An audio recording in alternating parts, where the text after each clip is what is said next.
Құрметті аудан тұрғындары, облыс көлемінде назар аударыңыз балалар атты іс-шара өткізілуіне байланысты адам көп шоғырланатын жерлер араланып, жасөспірімдер мен олардың ата-аналарына қатысты түсіндірме жұмыстарын жүргізетін боламыз. Облыс көлемінде назар аударыңыз балалар атты іс-шара жүргізіліп жатыр.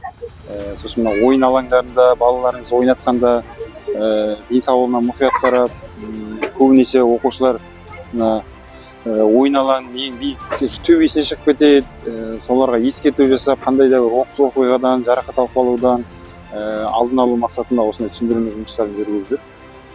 Сағат енді 23:00-ден кейін түнгі мезгілде балаларға қадағалау жасау қажет. Жасөспірімдердің жалпы түнгі мезгілде ата-анасыз жүруі. Сол себепті барлық осындай адам көп шоғырланатын орындарға араланып, ата-аналарға барынша түсіндірме жұмыстарын жүргізіп жатырмыз. Біреуін құлап қалып, жарақат алып қалуларың әбден мүмкін. Жақсы ма? Төбесіне шығуға болмайды. Ондай бар ғой бізде шығып жүретін балдар, көреміз. Ой, шықпаңдар, айт, жақсы ма балдар?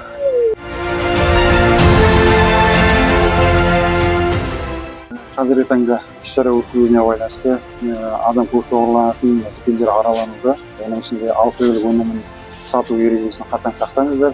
Сонымен қатар заңға өзгерістер енгізілді. 20 жасқа толмаған азаматшаларға энергетикалық сусындар сатуға тыйым салынған. Оның ішінде Дизи бар, Горелла, тағы да басқа энергетикалық сусынның барлығы сатуға тыйым салынып, әкімшілік жауапкершілік қарастырылған. Сол себепті заң талаптарын сақтауға шақырамыз.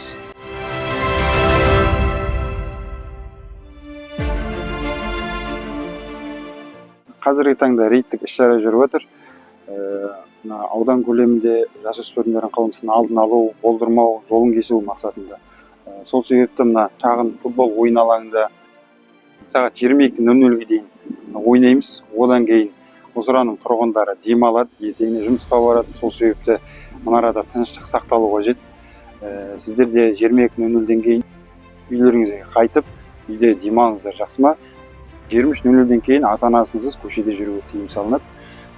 Доп тебетін таныстарыңыз, класстастарыңыз, достарыңыз болса, барлығына осыны ескертіп айтып жүріңіздер, жақсы ма?